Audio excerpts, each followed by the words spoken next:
اور اس کی وجہ سے بہت سے مسلمان بھائی مارے جائیں گے۔ یہ سن کر قاضی اسے قرآن پاک کی ایک سورت کا حوالہ دے کر کہتا ہے، کسی کے نقصان کا بدلہ اس کے برابر نقصان ہے، لیکن اگر اگلا بندہ اسے معاف کر دے اور صلح کر دے تو پھر اس کا اجر اسے اللہ دے گا۔ اس لیے یہ فیصلہ ہمارے ہاتھ میں نہیں ہے امیر حضرت۔ اگر ارطغرل صاحب چاہے تو شہید خاندانوں سے بات کر کے ان کو قصاص یا دیت لینے پر راضی کر سکتے ہیں۔ اب فیصلہ ان کے ہاتھ میں ہے۔ دوسری طرف حاجہ تورین اور دمرل گورنر کے قلعے میں پہنچ جاتے ہیں۔ اتنے میں ہیلینا اور ویسولیس بھی وہاں آ جاتے ہیں۔ ہیلینا حاجہ تورین کو دیکھ کر کہتی ہے، تو آپ وہ تاجر ہے جو میرے بابا کی دکان کو کرائے پر لینا چاہتے ہیں؟ حاجہ تورین کہتا ہے، میرا نام استاد الوین ہے، میں ہمیشہ آپ سے وفادار رہوں گا۔ مجھے آپ کے بابا کے بارے میں سن کر بہت افسوس ہوا۔ ویسولیس اسے غور سے دیکھتا ہے اور کہتا ہے، تجارت سے پہلے تم کیا کرتے تھے استاد الوین؟ مجھے لگتا ہے کہ میں نے پہلے کہیں تمہیں دیکھا ہے۔ حاجہ تورین کہتا ہے، آپ نے لازمی مجھے دیکھا ہوگا، میں پوری دنیا میں کاروبار کرتا ہوں۔ اس کے بعد ہیلینا کہتی ہے، مجھے خوشی ہوگی کہ آپ ہمارے قلعے میں تجارت کریں استاد الوین،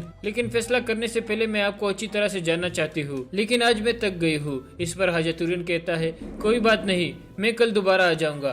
اس کے بعد حاجہ تورین اور دمرل وہاں سے چلے جاتے ہیں۔ دوسری طرف چاودار قبیلے میں ایک سپاہی آ کر اسلحان کو بتاتا ہے کہ اورال صاحب گورنر کے قتل سے بری ہو چکے ہیں۔ یہ سن کر اسلحان بہت خوش ہو جاتی ہے اور الیار کے پاس آ کر کہتی ہے، اورال بھائی گورنر کے قتل سے بری ہو گئے ہیں، اب ارطغرل کی مدد سے آپ کا سردار بننے کا منصوبہ ناکام ہو گیا ہے۔ اس پر الیار کہتا ہے، میں نے کبھی بھی سردار بننے کا منصوبہ نہیں بنایا اسلحان، غصے نے تمہیں اندھا کر لیا ہے، اور گورنر کے قتل سے بچنے سے کوئی چیز تبدیل نہیں ہوتی۔ اورال بھائی نے کئی قبیلے کے معصوم سپاہیوں کا خون بھی بہایا تھا۔ اس پر اسلحان کہتی ہے، اورال بھائی نے صرف قالینیں جلانے کا حکم دیا تھا، سپاہیوں کو قتل کرنے والا باتو خان تھا، اور یہ بھی بہت جلد ثابت ہو جائے گا۔ دوسری طرف باتو خان ایک غار میں اپنے سپاہی کے ساتھ بیٹھا ہوتا ہے اور کہتا ہے، تو اورال گورنر کے قتل سے بری ہو چکا ہے، سادتین کوپیک پر لعنت ہے، وہ سب کچھ کر سکتا ہے، اب وہ اورال کو بری کرنے کے لیے دوسرے مقدموں سے بھی بچائے گا۔ سپاہی کہتا ہے، لیکن ہمیں کیا کرنا ہوگا باتو خان؟ باتو خان کہتا ہے، ہمیں دیکھنا ہوگا کہ نیا سردار کون بنتا ہے، پھر جو بھی ضروری ہوا وہ ہم کریں گے، تم ہر چیز سے مجھے آگاہ رکھنا۔ سپاہی کہتا ہے، آپ پریشان مت ہو، ہم تیار ہیں، جب آپ ہمیں حکم دو گے تو ہم حرکت میں آ جائیں گے۔ اور اسی کے ساتھ اس قسط کا اختتام ہو جاتا ہے۔ مورخین شاہدوں کے حوالے سے لکھتے ہیں کہ مسلمانوں کی خاموشی گواہی دے رہی تھی کہ ان پر عمر کا خوف طاری ہو گیا تھا۔ وجہ یہ تھی کہ عمر کی جسامت اور طاقت کے ایسے ایسے قصے مشہور تھے جیسے وہ مافوق الفطرت طاقت کا مالک ہے۔ دیکھا شاید کسی نے بھی نہیں تھا، لیکن سب کہتے تھے کہ عمر گھوڑے کو اپنے کندھوں پر اٹھا سکتا ہے اور وہ 500 گھوڑ سواروں کو اکیلا شکست دے سکتا ہے۔ اس کے متعلق ہر کوئی تسلیم کرتا تھا کہ اسے نہ کوئی گرا سکتا ہے نہ کوئی گرا سکے گا۔ ابو سفیان خندق کے پاس کھڑا دیکھ رہا تھا، خالد اور صفوان بھی دیکھ رہے تھے، غطفان اینیا اور ان کے تمام لشکر دیکھ رہا تھا، اور نعیم بن مسعود بھی غیر مسلموں کے لشکر میں دم بخود کھڑے ہوتے۔ میں جانتا ہوں کہ تم میں سے کوئی بھی آگے نہیں آئے گا۔ عمر بن عبد کی للکار ایک بار پھر گرجی۔ خندق کے پاس قریش کا کہکہا بلند ہوا اور کئی بگتیاں سنائی دی۔ حضرت علی رضی اللہ عنہ نے رسول خدا کی طرف دیکھا۔ آپ صلی اللہ علیہ وسلم نے اپنا عمامہ سر سے اتارا اور علی رضی اللہ عنہ کے سر پر باندھ دیا، پھر اپنی تلوار حضرت علی رضی اللہ عنہ کو دی۔ مورخ ابن سعد نے لکھا ہے کہ رسول کریم صلی اللہ علیہ وسلم کی سرگوشی سنائی دی، علی کا مددگار تو ہی ہے میرے اللہ۔ مورخین نے اس تلوار کے متعلق جو رسول کریم صلی اللہ علیہ وسلم نے حضرت علی رضی اللہ عنہ کو دی تھی لکھا ہے کہ یہ تلوار قریش کے مشہور جنگجو منبع بن حجاج کی تھی، وہ بدر کی لڑائی میں مارا گیا تھا۔ فاتح مجاہدین نے یہ تلوار حضور صلی اللہ علیہ وسلم کو پیش کی تھی۔ آپ صلی اللہ علیہ وسلم نے اس کے بعد یہی تلوار اپنے پاس رکھی۔ اب آپ صلی اللہ علیہ وسلم نے وہی تلوار حضرت علی رضی اللہ عنہ کو دے کر عرب کے ایک دیوقامت کے مقابلے میں اتارا۔ یہ تلوار تاریخی اسلام میں ذوالفقار کے نام سے مشہور ہوئی۔ حضرت علی رضی اللہ عنہ عمر بن عبد کے سامنے جا کھڑے ہوئے۔ ابو طالب کے بیٹے عمر جو گھوڑے پر سوار تھا حضرت علی رضی اللہ عنہ سے مخاطب ہوا، کیا تم بھول گئے ہو کہ تمہارا باپ میرا کتنا گہرا دوست تھا؟ کیا یہ میرے لیے بہت برا فعل نہیں ہوگا کہ میں اپنے عزیز دوست کے بیٹے کو قتل کر دوں؟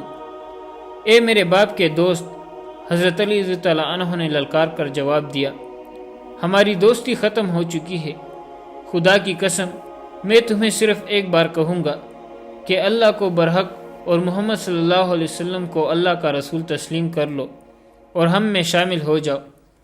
تم نے ایک بار کہہ لیا ہے۔ عمر نے کہا، میں دوسری بار یہ بات نہیں سنوں گا۔ میں یہ بھی کہوں گا کہ میں تمہیں قتل نہیں کرنا چاہتا، میں تمہیں قتل کرنا چاہتا ہوں۔ علی رضی اللہ عنہ نے کہا، اتر گھوڑے سے اور آ میرے مقابلے پر، اور بچا اپنے آپ کو اس تلوار سے جو مجھے اللہ کے رسول صلی اللہ علیہ وسلم نے عطا کی ہے۔ عمر کے متعلق مورخ لکھتے ہیں کہ وہ وحشی تھا، جب غصے میں آتا تھا تو اس کا چہرہ غضبناک ہو کر درندوں جیسا ہو جاتا تھا۔ وہ گھوڑے سے کود کر اترا اور تلوار سونپ کر حضرت علی رضی اللہ عنہ پر پہلا وار اتنی تیزی سے کیا کہ دیکھنے والے یہ سمجھے کہ اس کی تلوار نے حضرت علی رضی اللہ عنہ کو کاٹ دیا ہے، لیکن حضرت علی رضی اللہ عنہ یہ بھرپور وار بچا گئے۔ اس کے بعد عمر نے یک کے بعد دیگر حضرت علی رضی اللہ عنہ پر متعدد وار کیے۔ حضرت علی رضی اللہ عنہ نے ہر وار غیر متوقع پینترا بدل کر بچایا۔ عمر نے یہ تو سوچا ہی نہیں کہ جس جسامت اور طاقت پر اسے اتنا گھمنڈ ہے وہ ہر جگہ کام نہیں آ سکتی۔ تیغ زنی کے معرکے میں جس تیزی اور پھرتی کا مظاہرہ حضرت علی رضی اللہ عنہ کر رہے تھے وہ عمر نہیں کر سکتے تھے، کیونکہ اس کا جسم بھاری بھرکم تھا۔ اگر وہ گھوڑے کو اپنے کندھوں پر اٹھا بھی سکتا تھا تو بھی اس میں گھوڑے جیسے رفتار نہیں تھی، اس کی طاقت گھوڑے سے زیادہ بھی ہو سکتی تھی۔ حضرت علی رضی اللہ عنہ نے اس پر ایک بھی وار نہ کیا، جسے عمر نے خوفزدگی سمجھا ہوگا۔ وہ وار پہ وار کرتا رہا اور حضرت علی رضی اللہ عنہ کبھی ادھر کبھی ادھر ہوتے رہے۔ خندق کے پار اہل قریش کا لشکر جو کہے لگا رہا تھا یکلخت خاموش ہو گیا، کیونکہ ان کا دیو قامت عمر وار کرتے کرتے رک گیا تھا اور خاموش کھڑا ہو گیا تھا۔ وہ ہانپ رہا تھا، وہ غالباً حیران تھا کہ یہ نوجوان جو قدبت میں اس کے جسم کا 20واں حصہ بھی نہیں ہے، اس سے مرعوب کیوں نہیں ہوا۔ دراصل عمر تک گیا تھا۔ حضرت علی رضی اللہ عنہ نے جب اس کی یہ حالت دیکھی کہ وہ اپنی طاقت اتنے سارے وار کرتے کرتے صرف کر چکا ہے اور حیران و پریشان کھڑا ہے، تو حضرت علی رضی اللہ عنہ نے یہ حیران کن مظاہرہ کیا کہ تلوار پھینک کر بجلی کی تیزی سے عمر پر جپٹے اور اچل کر اس کی گردن اپنے ہاتھوں میں دبوچ لی۔ اس کے ساتھ ہی حضرت علی رضی اللہ عنہ نے عمر کی ٹانگوں میں اپنی ٹانگیں ایسی پنسائی کہ وہ پیٹھ کے بل گرا۔ اس نے اپنی گردن چھڑانے کے لیے بہت زور لگایا، لیکن اس کی گردن حضرت علی رضی اللہ عنہ کی آہنی گرفت سے آزاد نہ ہو سکی۔ حضرت علی رضی اللہ عنہ نے اس کی گردن سے ایک ہاتھ ہٹا کر کمر بند سے خنجر نکالا اور اس کی نوک عمر کی شہرگ پر رکھی۔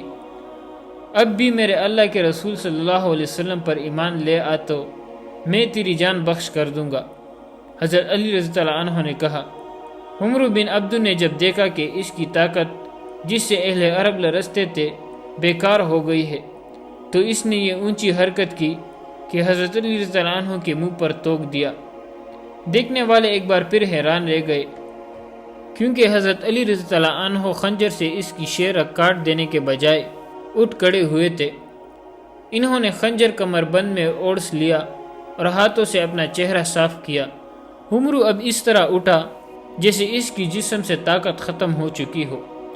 صرف اسے ہی نہیں، ہر کسی کو توقع دی کہ حضرت علی رضی اللہ عنہ اسے زندہ نہیں اٹھنے دیں گے، لیکن حضرت علی رضی اللہ عنہ بڑے آرام سے پیچھے ہٹے۔ عمر حضرت علی رضی اللہ عنہ نے کہا، میں نے اللہ کے نام پر تیرے ساتھ زندگی اور موت کا مقابلہ کیا ہے، لیکن تو نے میرے منہ پر توک کر میرے دل میں ذاتی دشمنی پیدا کر دی ہے۔ میں تجھے ذاتی دشمنی کی بنا پر قتل نہیں کروں گا، کہیں ایسا نہ ہو کہ میرے خدا کو میرا یہ انتقام اچھا نہ لگے۔ جا یہاں سے، اپنی جان لے کر واپس چلا جا۔ عمر بن عبد شکست تسلیم کرنے والا آدمی نہیں تھا۔ مورخ لکھتے ہیں کہ میدان میں اس کی یہ پہلی ہار تھی جسے وہ برداشت نہ کر سکا۔ اس نے اپنی ہار کو جیت میں بدلنے کے لیے یہ اونچی حرکت کی کہ تلوار کو نکال کر حضرت علی رضی اللہ عنہ پر جپٹ پڑا۔ حضرت علی رضی اللہ عنہ اس کے حملے کے لیے تیار نہیں تھے، لیکن ان کی کامیابی کے لیے رسول خدا صلی اللہ علیہ وسلم نے خدا سے مدد مانگی تھی۔ عین وقت پر جب عمرو کی تلوار اور حضرت علی رضی اللہ عنہ کی گردن میں 2-4 لمحوں کا فاصلہ تھا، حضرت علی رضی اللہ عنہ نے اپنے ڈال آگے کر دی۔ عمرو کا وار اس قدر زوردار تھا کہ اس کی تلوار نے حضرت علی رضی اللہ عنہ کی ڈال کو کاٹ دیا۔ ڈال حضرت علی رضی اللہ عنہ کے کان کے قریب سر پر لگی، جس سے خون پھوٹنے لگا۔ عمرو ڈال میں سے تلوار کھینچ رہا تھا۔ حضرت علی رضی اللہ عنہ کی وہ تلوار جو انہیں رسول کریم صلی اللہ علیہ وسلم نے دی تھی، اتنی تیزی سے حرکت میں آئی کہ عمرو کی گردن کٹ گئی۔ گردن پوری نہ کٹی، لیکن شیرہ کٹ چکی تھی۔ عمرو کی تلوار اس کے ہاتھ سے پھوٹ گئی، اس کا جسم ڈولنے لگا۔ حضرت علی رضی اللہ عنہ نے اس پر دوسرا وار نہ کیا، انہوں نے دیکھ لیا تھا کہ یہی وار کافی ہے۔ عمرو کی ٹانگیں دوہری ہوئی، اس کے گھٹنے زمین پر لگے اور وہ لڑک گیا۔ عرب کی مٹی اس کا خون چوسنے لگی۔ خندق کے پاس دشمن کے لشکر پر ایسا سکوت طاری ہو گیا جیسے پورے کا پورا لشکر کڑے مر گیا ہو۔ مسلمانوں کے نعرے گونج رہے تھے۔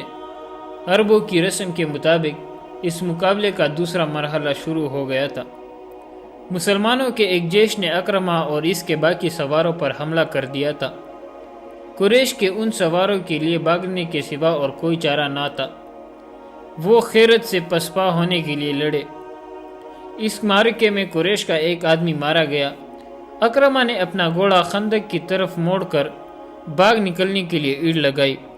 خندق پلانگنے سے پہلے اکرمہ نے اپنی برچی پھینک دی۔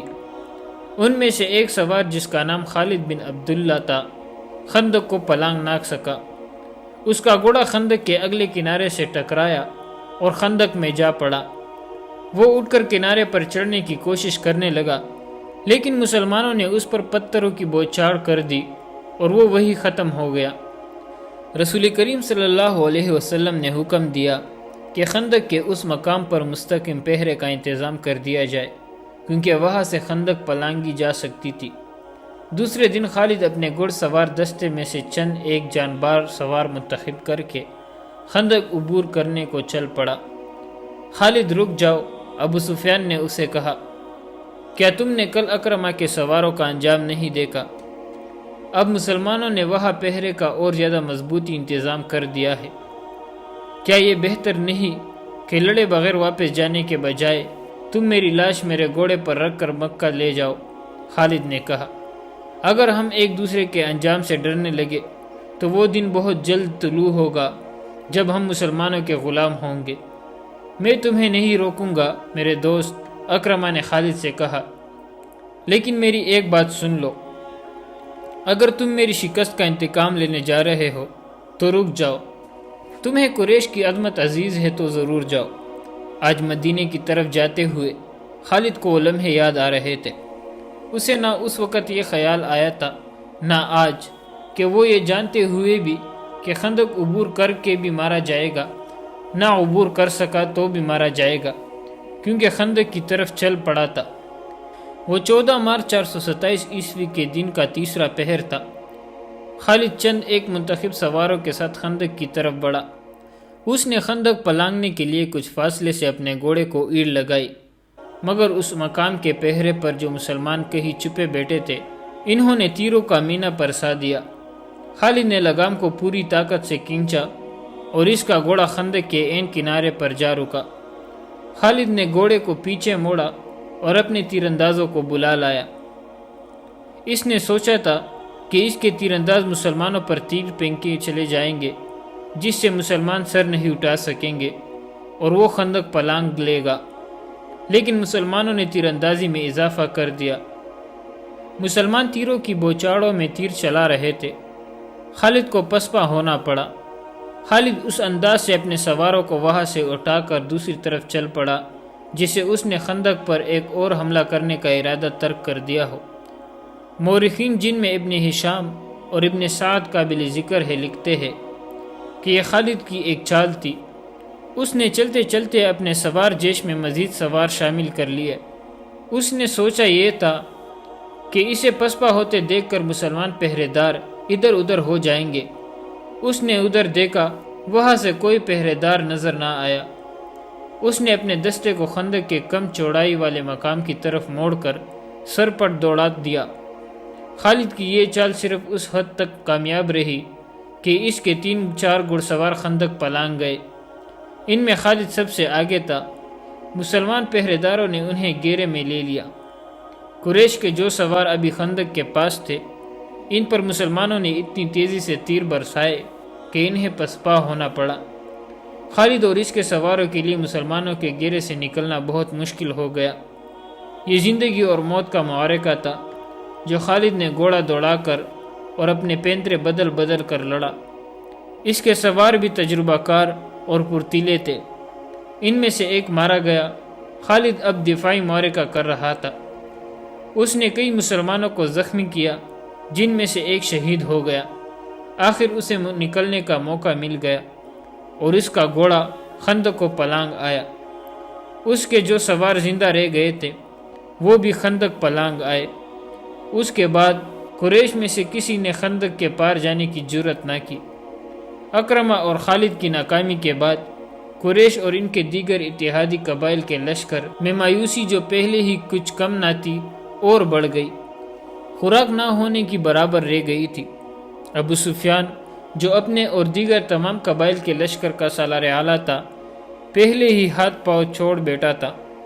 خالد، اکرمہ اور صفوان نے یہ ظاہر کرنے کے لیے کہ ان کا لشکر زندہ و بیدار ہے، یہ کارروائی جاری رکھی۔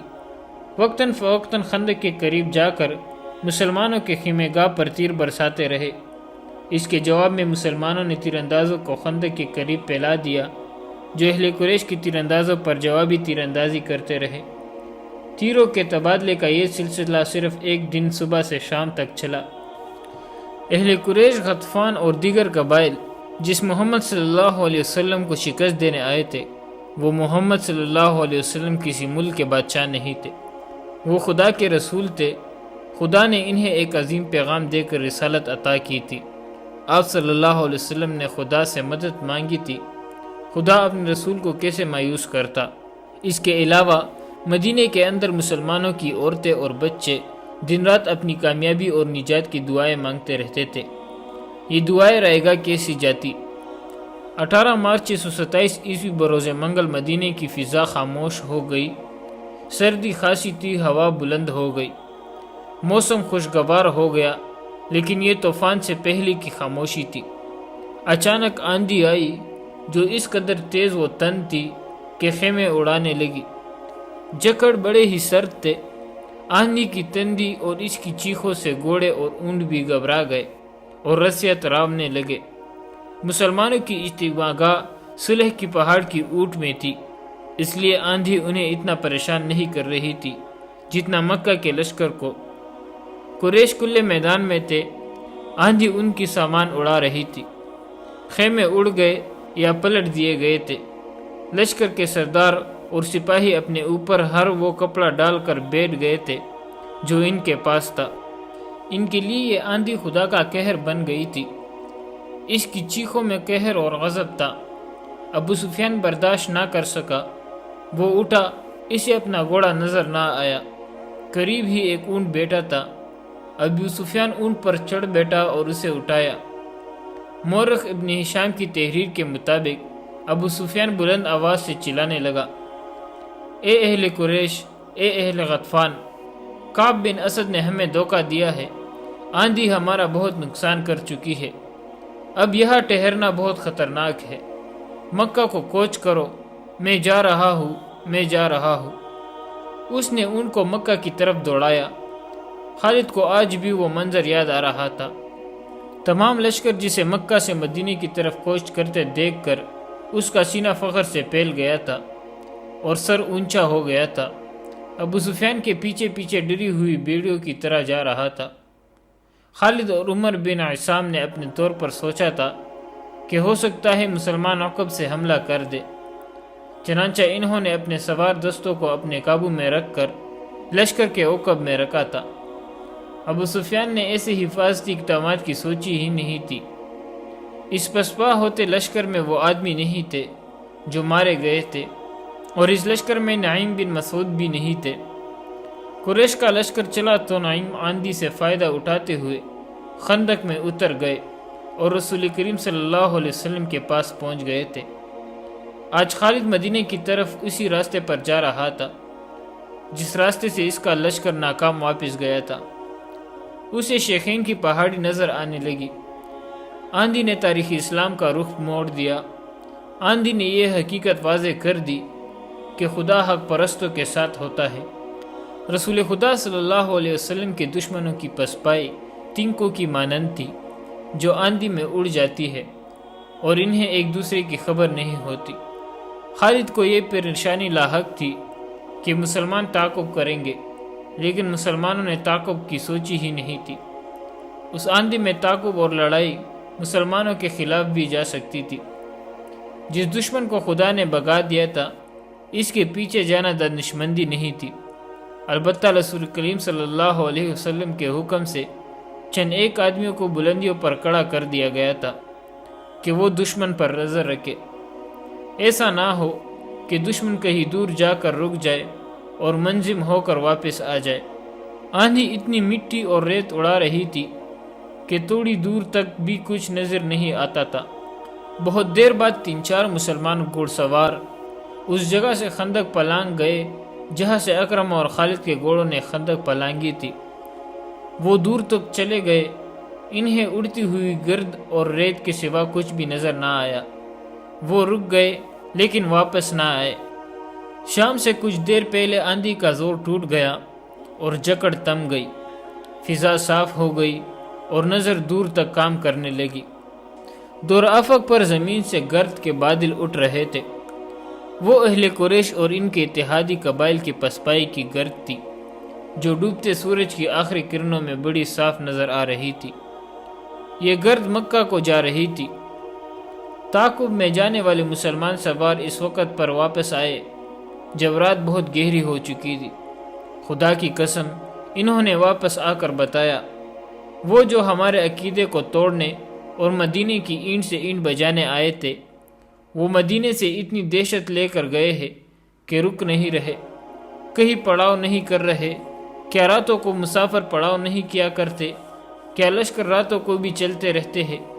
وہی چلتے رہتے ہیں جو منزل تک بہت جلد پہنچنا چاہتے ہو۔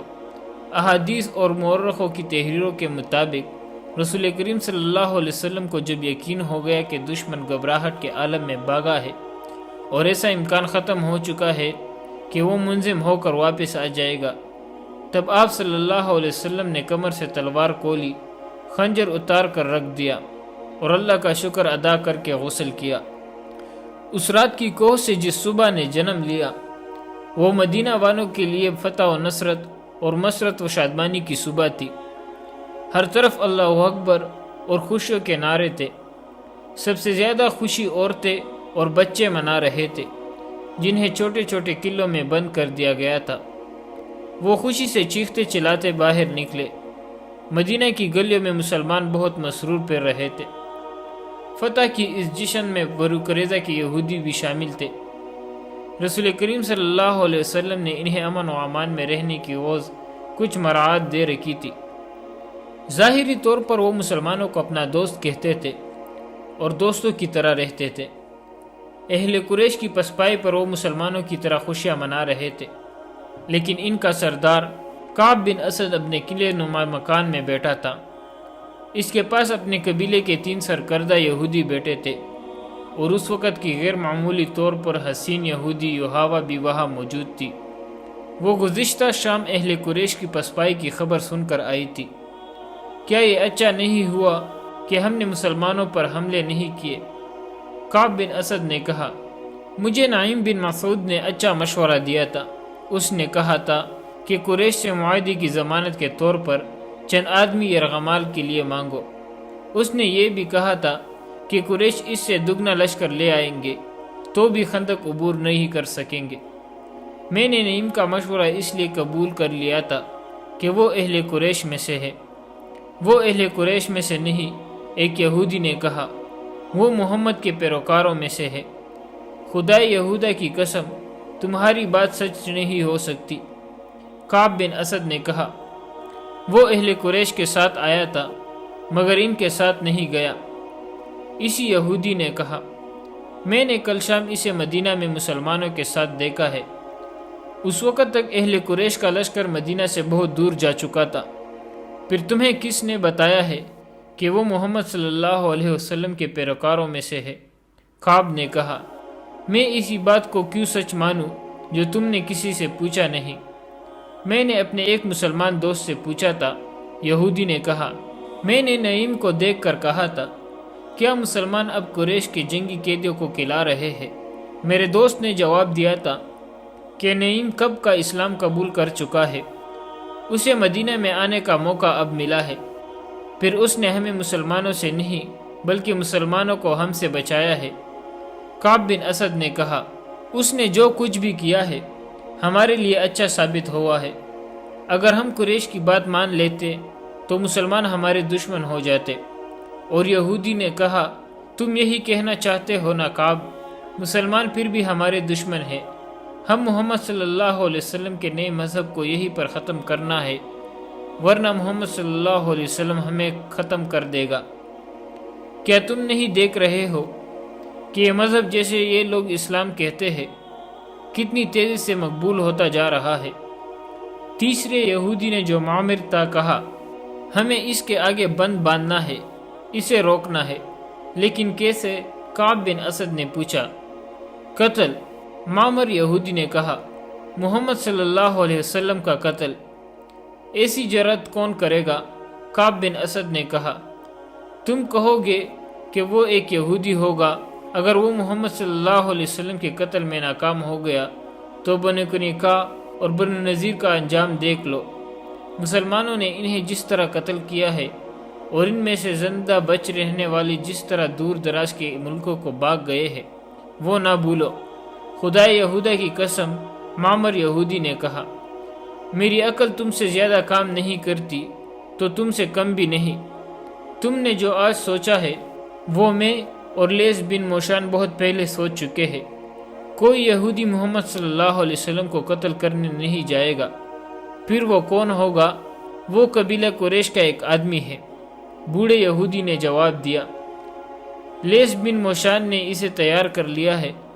میرا خیال ہے کہ اب وقت آ گیا ہے کہ یہ کام کر دیا جائے۔ اگر تم لوگ بھول نہیں گئے کہ میں بنو قریظہ کا سردار ہوں تو میں اس کام کی اجازت کیسے دے سکتا ہوں جو مجھے معلوم ہی نہ ہو کہ کیسے کیا جائے گا؟ کعب بن اسد نے کہا، مجھے کون بتائے گا کہ اس آدمی کو اتنے خطرناک کام کے لیے کیسے تیار کیا گیا ہے؟ کیا اسے ابو سفیان نے تیار کیا ہے؟ خالد بن ولید نے تیار کیا ہے؟ سنو کعب، بوڑھے یہودی نے کہا، اور یہودی حسینہ یحاوہ کی طرف دیکھا، میں یہ بات لیث بن موشان کی موجودگی میں سناؤں تو کیا اچھا نہ ہوگا؟ یحاوہ نے کہا، اس بات میں اس بزرگ کا عمل و دخل زیادہ ہے، ہم اس بوڑھے جادوگر کو کہاں سے بلائے؟ کعب بن اسد نے کہا، ہم تم پر اعتبار کرتے ہیں، وہ یہی ہے۔ بوڑھے یہودی نے کہا، ہم اسے ساتھ لائے ہیں اور ہم اسے بھی ساتھ لائے ہیں جو محمد صلی اللہ علیہ وسلم کو قتل کرے گا۔ اب ہم انتظار نہیں کر سکتے۔ ہم سب کو امید تھی کہ قریش غطفان اور ان کے دوسرے قبائل اسلام کا نام و نشان مٹا دیں گے، مگر ہر میدان میں انہوں نے شکست کھائی۔ ہم نے انہیں مدینے پر حملے کے لیے اکسایا تھا، وہ یہاں سے بھی بھاگ نکلے۔ خدا یہودا کی قسم، کعب تم نے مسلمانوں پر عقب سے حملہ نہ کر کے بہت برا کیا ہے۔ میں اس کی وجہ بتا چکا ہوں۔ کعب بن اسد نے کہا، وجہ صحیح تھی یا غلط؟ معمر یہودی نے کہا، وقت ہاتھ سے نکل گیا ہے، اب ہم قریش کی فتح کا انتظار نہیں کر سکتے۔ اس نے یحاوہ سے کہا، لیث بن موشان کو بلاؤ، دوسرے کو ابھی باہر رکھو۔ یحاوہ کمرے سے نکل گئی، واپس آئی تو اس کے ساتھ لیث بن موشان تھا۔ وہ ایک بوڑھا یہودی تھا جس کی عمر 70 اور 80 برس کے درمیان تھی۔ اس کے سر اور داڑھی کے بال دودھ کی طرح سفید ہو چکے تھے۔ داڑھی بہت لمبی تھی، اس کے چہرے کا رنگ سرخ و سفید تھا۔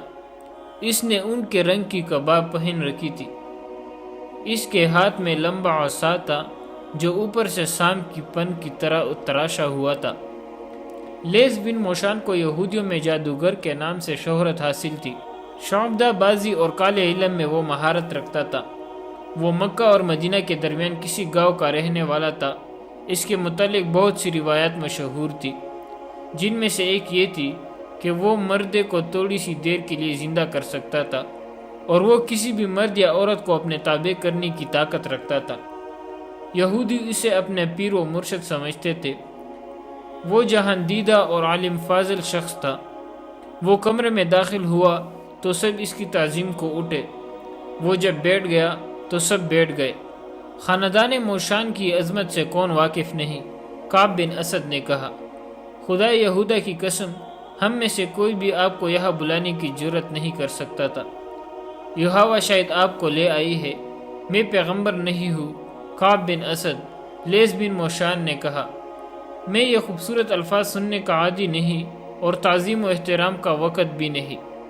کوئی نہ بلاتا تو بھی مجھے آنا تھا۔ تم لوگ اپنے فرض کی ادائیگی میں بہت وقت ضائع کر چکے ہو۔ تم سے یہ لڑکی اچھی ہے جس نے وہ کام کر لیا ہے جو تمہیں کرنا چاہیے تھا۔ معزز موشان کعب بن اسد نے کہا، ہم نے ابھی اس انتہائی اقدام کی سوچی نہیں تھی۔ اگر ہم محمد صلی اللہ علیہ وسلم کے قتل جیسا خوفناک ارادہ کرتے بھی تو یہوہ کو استعمال نہ کرتے۔ ہم اتنی خوبصورت اور جوان لڑکی کو استعمال نہیں کر سکتے۔